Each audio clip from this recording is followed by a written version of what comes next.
ESS 잠재력에서 과소평가를 했다. 그리고 올해 하반기부터 매출 여도가 대폭적으로 확대될 예정인데 LG 에너솔루션의 그 ESS 시장 점유율이 급격하게 올라갈 가능성이 높고요. 그로스 리서치에서 제공하는 미국 주식 정보와 국내 기업 탐방 리포트. 이용권 발급은 영상 하단 더보기란 링크를 클릭해 주세요. 자, 그리고 이제 좀 중요한 게 있어요. 이제 전기차 배터리 사업 부문이 부진하면 늘 이 수익성 훼손을 커버시켜주는 게 ESS 배터리 쪽이었거든요. 네. 파나소닉도 그래서 실적 괜찮았고 네, 맞아요. 국내에서도 LG 엔솔 ESS 투자하겠다 이런 소식도 나왔잖아요. 그리고 뭐 에코프로 BM 그때 실적 그 컴콜도 뜯어봤을 때 ESS 얘기 있었고 이게 상당히 지금 이 배터리 기업들에게 중요한 논제인가 봐요. 이 부분 설명 한번 들어볼까요? 네, 그 ESS 사업이 이제 전기차 캐즘에도 불구하고 계속 이제 연평균 30% 이상의 성장이 가능한 걸로 전망하고 있고요. 그 최근에 이제 그 블룸버그 뉴 에너지 파이낸스 자료도 보면은 2030년까지 글로벌 ESS 시장은 연평균 30% 이상 성장할 것으로 예상이 된다라고 얘기를 하고 있고, 이런 그 전기차 캐즘에도 불구하고 그 ESS 시장은 특히 그 AI용 데이터 센터 증설 투자 확대로 인해서 전력 소요가 급증하니까 이로 인해서 뭐 전력 설비도 많이 들어가지만은 그거에 따른 이제 그 태양광 발전도 급증하고, 그리고 에너지 저장 장치인 그 ESS 시장도 안정적으로 좀 급성세가 나타나고 있다 보니까 시장 자체가 이제 커지는 거죠. 그래서 이제 그전 2-3년 전만 해도 저 ESS 시장이 전기차 시장 대비해서 15분의 1 수준이었는데 최근에는 5분의 1 정도 수준까지 많이 올라왔네요. 네, 5분의 1에서 6분의 1 정도 수준까지 올라왔기 때문에 이를 무시할 수 없게 됐고요. 그리고 이제 실제로 데이터가 지난해 1분기 그 ESS 시장, 미국에서 ESS 시장이 84% 증가가 나왔습니다. 그리고 이제 실제로 그 IRA법상에 그 ESS 관련 인프라 투자하면은 30%까지 세금 감면을 해줘요. 그리고 보조금도 줍니다. 오. 그래서 그런 것 때문에 가속화가 됐고, 그리고 이런 자료 때문에 사실은 그 ESS에 대한 도입이 확대가 되는데, 특히 AI 데이터 센터의 영향이 크다고 볼 수 있겠고요.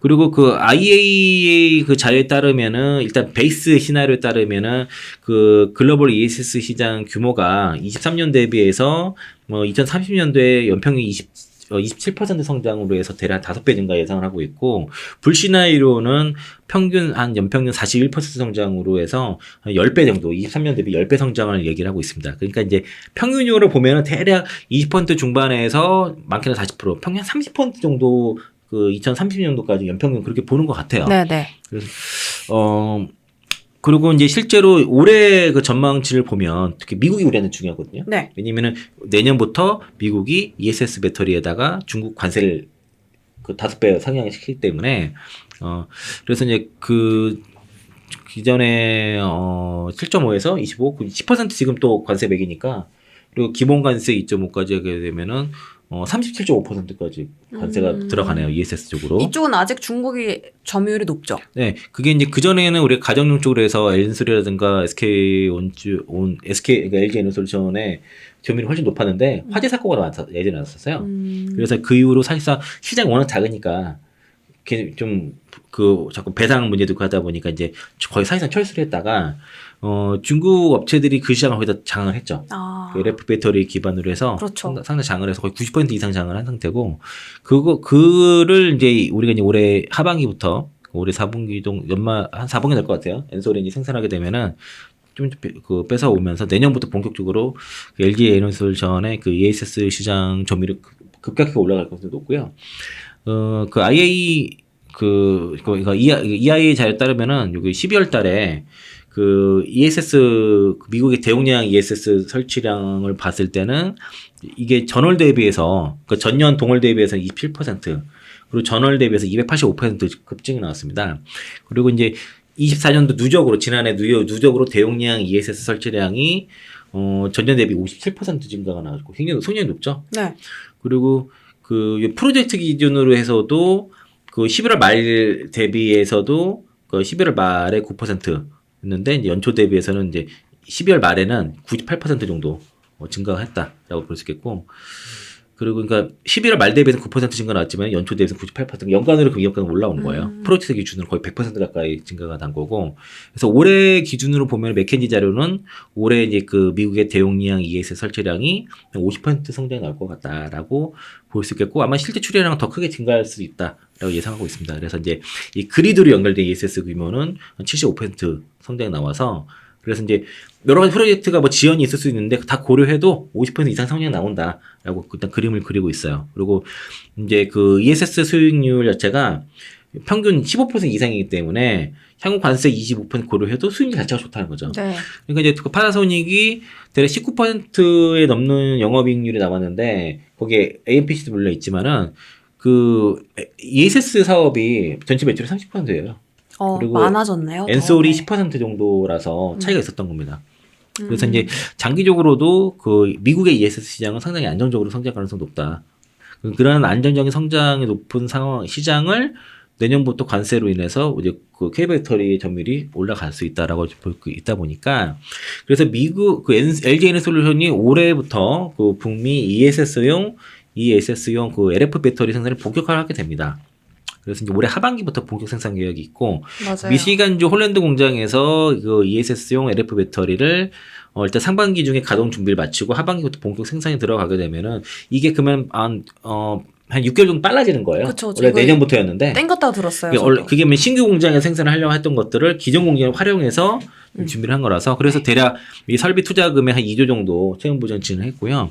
그리고 얼티엄 셀즈 상공장 인수해서 일부 라인을 또 ESS 라인으로 활용할 계획입니다. 이게 도요타로 가는데 그 100% 다 가는 게 아니라 일부는 ESS로 가는 것이고 그래서 이제 매입 자금을 위해서 3조 6천억 정도 채무 부전 결정했고 그리고 이제 이렇게 하는 이유가 그 북미의 그 생산 능력을 재배치를 통해서 운영 효율성을 제고하고 투자 비용을 최소화해가지고 전체 설비 투자를 감축하겠다라는 그런 효과도 있는 것이고, 그러니까 생산 거점을 어쨌든 최적화하는 하면서 기존 자산을 최대한 이용하면서 투자 비용을 최소화하는 그 투자를 효율을 하는데도 다만 그 ESS 쪽은 늘리겠다는 거예요. 네.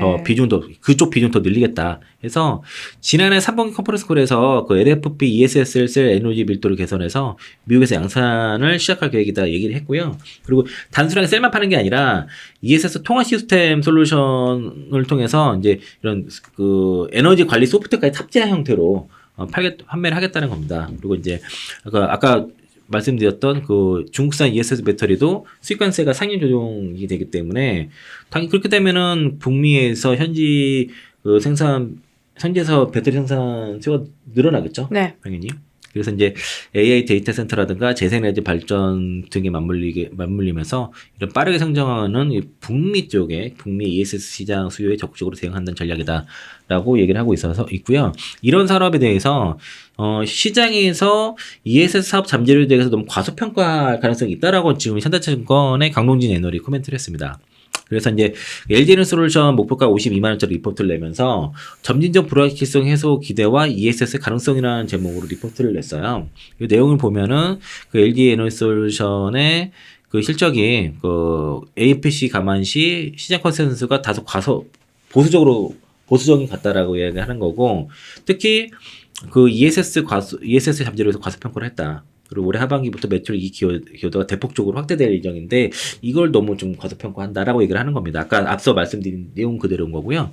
그리고 올해 이제 그 1분기부터는 테슬라랑 주니퍼 원통기 배터리 출하가 되면서 2분기부터 실적 개선이 가셔야 될 것인데, 이게 이제 요게 아까 ESS 사업에 대한 내용한 것들이 대체로 보면은 동사는 ESS 사업은 과거 셀 판매를 주로 했는데 이제는 ESS 완제품 및 솔루션 판매로 수직 계약을 한다는 것이고, 그리고 22년에 인수한 미국 그 LG 에너솔루션 버테크와의 그 시너지 기대가 된다는 겁니다. 그래서 이제 그리고 이제 그 원재료 비중이 배터리 셀은 70% 정도인데 ESS는 배터리 원가가 한 50% 정도 미만이기 때문에 마진이 더 많이 남아요. 재료비가 적어서.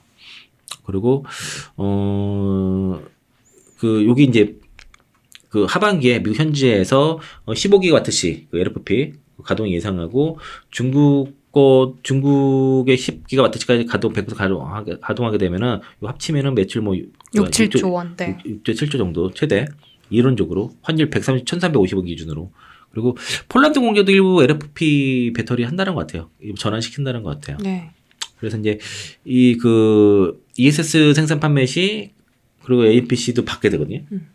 이거까지 하게 되면은 뭐 APC만 9천억 정도 예상을 하니까 1조도 가능하겠네. 환율만 더 지금 그렇다 그러면. 네, 네. 그러면은 캐파가 더 크게 되면 여기서 받는 거 크다는 거죠. 그러니까 지금 배터리 전기차 배터리 생산에서 APC 받지만은 ESS 쪽도 판매가 잘 되면서 지금 그 APC를 받았기 때문에 이 실적에 대해서 너무 과소평가한 것 같다. 그래서 이제 일단 주가는 충분히 비관적인 시나리오가 반영된 상태고 저점으로 본다라고 얘기를 한 거라서 그래서 올해 그 LG에너솔루션의 주가 퍼포먼스는 아마 올해 하반기부터가 좀 진짜지 않을까. 아, 이번엔 정말 예. 갔으면 좋겠네요. 그러지 않을까 싶고요.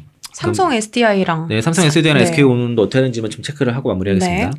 삼성 SDI도 그 전기차용 라인에 그 ESS용 그 LFP 생산 능력, 그 생산 캐파를 늘리고 북미 생산 업체도 확보하겠다고 검토 중이래, 근데 아직은. 그리고 이제 그 현재 수주가 현재 갖고 있는 캐파의 90% 정도에 달한다고 합니다. 그래서 더 증설을 해야 되고 어쨌든 ESS 시장이 북미 시장을 중심으로 해서 성장이 예상이 되기 때문에 특히 이제 지난해 말 대비해서 올해 그 20% 정도 캐파 증설 추진 중에 있고 그리고 지난 인텔 배터리 때 얘기 나왔던 SBB 2.0 그게 삼성 배터리 박스 약자예요. SBB가. 네. 그래서 그거 출시 준비 중이고 이게 이제 컨테이너째로 통째로 째로 파는 겁니다. 그래서 올해 아마 인터 배터리 때 이제 드디어 시제품을 공개할 것 같아요. 네. 그리고 그 동사 같은 경우에 이제 그 지난 실적은 분기 실적은 적자였잖아요. 그런데 그 ESS 전력용 ESS랑 그리고 UPS용 쪽에서는 이게 판매가 급증하면서 ESS 사업은 분기 최대 매출 달성했습니다. 오. 그리고 이제 지난해 그 4분기 ESS 관련 매출을 9천억 이상 올린 것으로 추정하고 있어서 지난해 그 1분기 대비해서는 거의 뭐 2배 정도 늘어난 규모라고 하고 있고요. 그래서 이제 올해도 쉽진 않겠지만은 어쨌든 ESS 쪽에서의 좀 캐파 증설을 해가지고 실적 개선을 집중하겠다라고 네네. 얘기를 하고 있습니다. SK온도 ESS 사업을 준비를 하고 있는데 아직은 제일 늦어요, 현재. 뭐든지 늦는 것 같아요. 네, 늦어요. 네. 왜냐면 그 시작 자체가 파우치로 그 3원계로 시작을 했기 때문에 보통은 그 배터리 사업은 가장 시작이 원통형부터예요. 원통형을 하고 그 다음에 이제 원통형을 하게 되면은 이렇게 동그라니까 U 공간이 많이 남잖아요. 그래서 각청이 탄생을 한 거고 그것도 더 공간이 빈 공간이 남게 되니까 그래서 가장 효율적인 파우치를까지 간 건데 SK온은 LG 에너솔루션 인력들을 데려다가 만들었기 때문에 그래서 이제 그 특화 비용을 준 거지 않습니까? 그래서 파우치로부터 시작한 특이한 케이스입니다. 일반적이지 않아요. 그래서 이제 SK온은 그래서 이제 파우치뿐만 아니라 각형이랑 그 원통형 배터리를 다 하겠다. 세 가지 폼팩터를 다 하겠다고 이번에 인터 배터리도 공개를 하겠다는 거지 않습니까? 그래서 이제 그 지난해에 그 ESS 사업부를 대표이사 직속으로 재편했습니다. 그래서 이제 또 지난해 9월 달에 그 IHI 테라선 솔루션과 MOU 맺어가지고 그래서 이제 북미 시장 진출 기반을 마련하는 정도고 그래서 이제 배터리 랜소리 만들고 그 테라선이 이제 그 시세 통합 맞는 형태로 해가지고 가고 있고요. 그래서 이제 일단은 다양한 형태로 만들겠다는 거예요. ESS 그 배터리를. 그래서 이제 지난해 인터 배터리에서 ESS 제품을 공개를 했고 LFP 배터리도 파우치 형태로도 공유를 했고 또 ESS 모듈을 즉 병렬 형태로 이은 그 차세대 뭐 DC 블록을 이제 뭐 실제 크기보다 이제 10분의 1 작은 크기로 모형으로 이제 선보인 바가 있는데 올해도 아마 그런 것도 나올 것 같습니다. 그래서 이제 뭐 그 열확산 방지 솔루션도 소개를 하고 그랬는데 아직은 엔솔이나 SDI에 비해서는 ESS 사업은 좀 늦기 때문에 그러면 ESS 사업에서의 기대를 일단은 LG에너솔루션으로 네. 집중하시는 게 좋을 것 같고요. 관련된 밸류 체인을 좀 보시는 게 네. 나을 것 같다. 네. 그리고 그 원래는 이제 인터 배터리 쪽을 얘기를 하고 싶은데 이제 다음 주다 보니까 네. 충분히 자료가 나오질 않았어요. 오늘 이제 그 인터 배터리 사복에서 그 인터 배터리 미리 보기 해가지고 그 문자를 다 돌렸거든요. 그 보면은 그 부스 위치 그 내용부터 해가지고 어떤 세미나별로 딱 나온 쫙 되게 한 50몇 장 되는 것 같은데 그 자료를 좀 보셨으면 좋겠고요. 아마 텔레그램 막 돌아다닐 겁니다. 그래서 이제 그게 그 링크 파일 PDF로도 받을 수 있으니까 좀 보시면 미리 좀 참고가 되실 것 같고요. 저도 이제 다음 방송에서는 인터넷 배터리 얘기를 좀 하도록 네, 하겠습니다. 알겠습니다. 지금 뭐 시장에 관심이 인터넷 배터리 쪽에 또 많이 집중이 되어 있고요. 오늘 뭐 제일 중요한 거 일단 관세 같네요. 이거 관세 어떻게 해결하는지가 올해 좀 관건이 될 것 같고 하반기부터는 숫자가 좀 돌아오기를 희망합니다. ESS 사업부도 이제 LG 엔솔이 가장 이제 희망이 있다. 이런 부분들 전체적으로 커버해 주셨고요. 2차 전지 쪽에 대한 이야기도 오늘 너무 잘 들었습니다. 오늘 IM증권 서울금융센터 이창환 영업이사와 함께한 그로스 리서치 초대석이었습니다. 이사님 고맙습니다. 고맙습니다.